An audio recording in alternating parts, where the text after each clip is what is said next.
54 বছর পর ঐক্যবদ্ধ বাংলাদেশের চূড়ান্ত ঘোষণা, এটাই আসল ঘোষণা, এটাই আসল রাজনীতি। কিন্তু বিএনপি একলা হয়ে গেল এবং 54 বছরে যে ঘোষণা আসেনি, এমনকি জুলাই আগস্ট বিপ্লবেও যে ঘোষণা আসেনি, এবার সেই ঘোষণা এসেছে।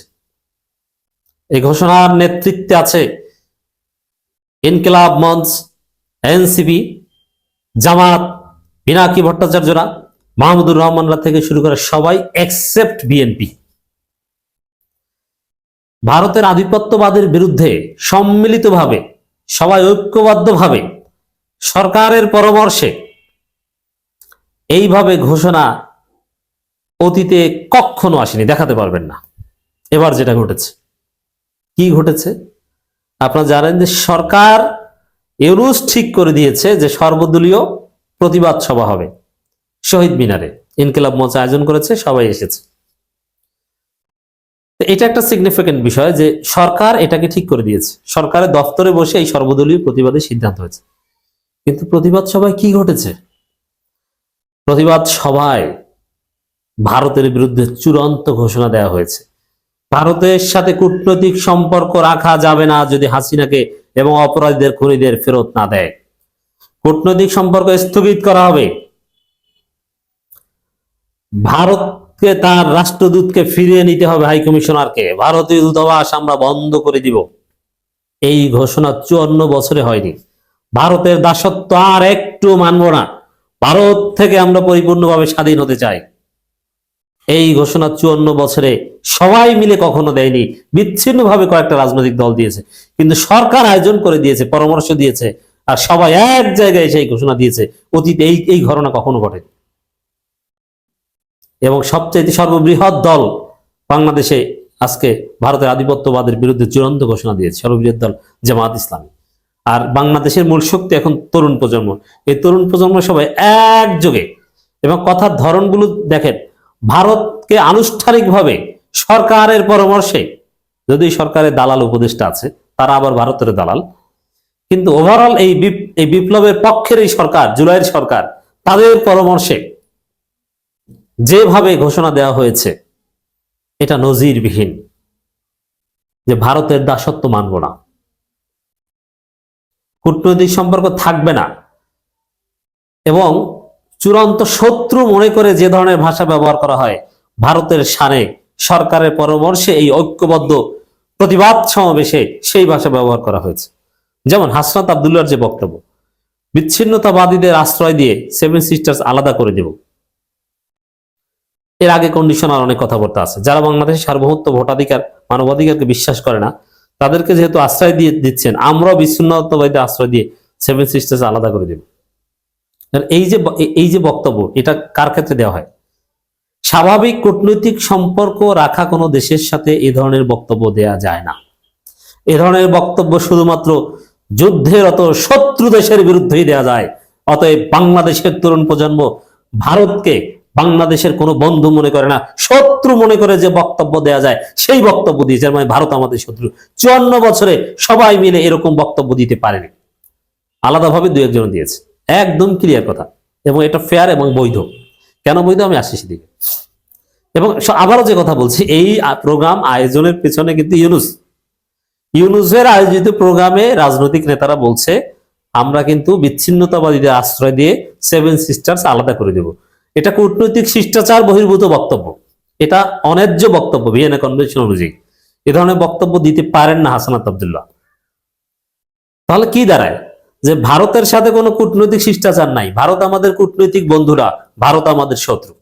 কারণ হাসনাত নিজেই বলেছেন, যারা বাংলাদেশের সার্বভৌমত্ব মানে না, তাদের সার্বভৌমত্ব আমরা কেন মানবো? তাদের সাথে তো খেলা হবেই।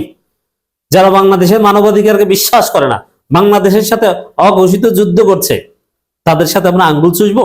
Tit for tat. হাসনাতের বক্তব্য ঠিক। মাহফুজ আলম আরো চমৎকার কথা বলেছেন। মাহফুজের বক্তব্য নিয়ে অনেকে সমালোচনা করেছেন, কিন্তু আই ডু অ্যাপ্রিশিয়েট। কি মাহফুজ বলছেন যে একটা লাশ পড়লে আরো কিন্তু লাশ নেব। এই যে লাশ নেব মানে মায়ের বদলে মায়ের হবে। আওয়ামী লীগ এভাবে করবে, আমরা ওদেরকে পিটিয়ে হত্যা করবো, মপ করবো। মাহফুজের বক্তব্যের অর্থ হচ্ছে এটা, বিপ্লবী কথা। মাহফুজের অনেক সমালোচনা আছে, কিন্তু এখন যেহেতু উপদেষ্টা পদে নাই, ওই সরকারি সমালোচনা করবো না। কিন্তু রাজনৈতিক নেতা হিসাবে এটা চূড়ান্ত বিপ্লবী বক্তব্য। কিন্তু মজার বিষয় হচ্ছে এই যে কথাগুলো আপনারা দেখলেন ভারতের বিরুদ্ধে যে ভাষায়, এমনকি জামাতের সেক্রেটারি জেনারেল যে বক্তব্য দিয়েছেন তার বক্তব্যের সিংহভাগ জুড়ে ছিল ভারতের আধিপত্যবাদের বিরুদ্ধে বক্তব্য এবং চূড়ান্ত বক্তব্য। বাংলাদেশকে ভারতের আধিপত্যবাদের রাজ্য বানানোর চেষ্টা সফল হতে দেব না। এর মানে ভারতের বিরুদ্ধে এক প্রকার চূড়ান্ত যুদ্ধের ঘোষণার মতো। সাদিক ক্যাম্প বলেছে ভারতের সাথে কূটনৈতিক সম্পর্ক স্থগিত করতে হবে যদি ফেরত না দেয়। সাদিক ক্যাম্প তো জামাত, তা জামাত কতটা সিরিয়াস বুঝতে পারছেন?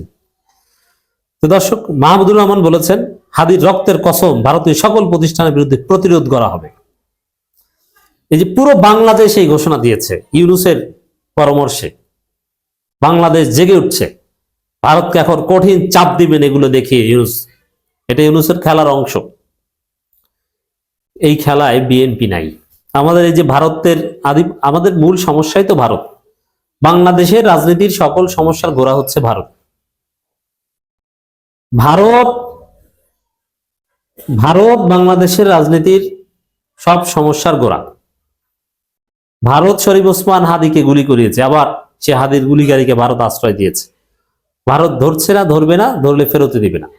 অতএব ভারতের বিরুদ্ধে এই চূড়ান্ত ঘোষণাটা, 54 বছরে আমরা স্বাধীনতার স্বাদ সুফল ভোগ করতে পারিনি কেন? ভারতের ষড়যন্ত্রের কারণে। অতএব এখন জনগণ জেগে উঠেছে। কিন্তু মজার বিষয়, ভারতের বিরুদ্ধে এরকম চূড়ান্ত বার্তা দেওয়া হবে এটা আগেই টের পেয়েছে বিএনপি, যার ফলে বিএনপি সেখানে যায়নি। বিএনপির কোনো গুরুত্বপূর্ণ নেতা যায়নি। কে গিয়েছে আমি খুঁজেও পাইনি। যেহেতু বিএনপির উল্লেখ করার মতো পরিচিত কোনো নেতা যায়নি, এর অর্থ হচ্ছে যে বিএনপি সেখানে যায়নি। এর মানে শরীফ ওসমান হাদির ঘটনা থেকে বিএনপি কার্যত একলা হয়ে গেল। কেন বিএনপি যায়নি? কারণ বিএনপি ভারতের দালাল। বিএনপি ভারতের বিরুদ্ধে কিছু বলা হবে ওই জায়গায় যেতে পারে না। ভারত হচ্ছে বিএনপির আব্বা। ভারত রাগ হয় এরকম কোনো কথা বলবে না। হাসিনার সংবিধানের বিরুদ্ধেই বলে না, হাসিনার রাষ্ট্রপতির বিরুদ্ধেই বলে না, তাহলে হাসিনার স্বামী ভারতের বিরুদ্ধে কি বলবে?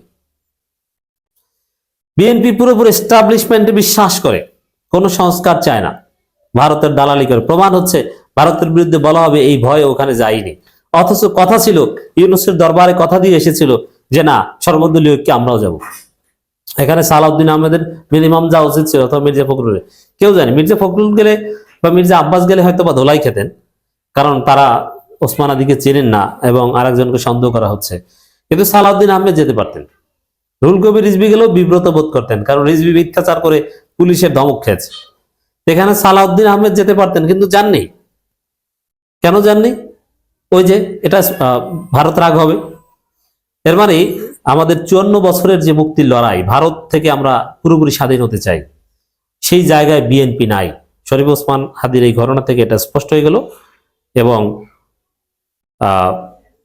বিএনপি কার্যত জনগণের এই নতুন লড়াই থেকে ছিটকে পড়লো। বিএনপি একলা হয়ে গেল। বিএনপির এর শিক্ষা পাবে, এর শাস্তি পাবে বিএনপি।